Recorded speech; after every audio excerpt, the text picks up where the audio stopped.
Hello everyone good night সকলোকে শুভৰাত্ৰি জনালোঁ দেই।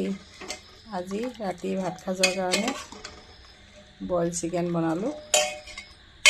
তাতে আলু দি দিছোঁ আৰু ভাত কেৰেলা দিছোঁ আৰু দিছোঁ পটল।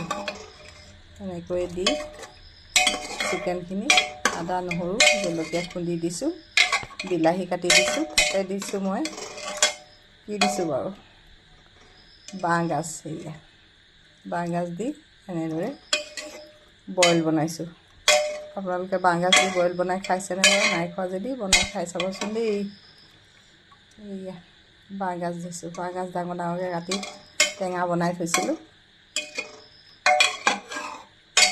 বাঁহগাজ মানে খৰিচা বনাই থৈছিলোঁ, টেঙা বাঁহগাজৰ টেঙা বনাই থৈছিলোঁ ডাঙৰ ডাঙৰকৈ কাটি।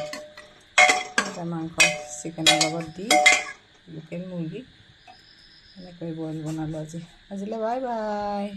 এতিয়া খাবহে লাগে, খাওঁ আৰু দেই।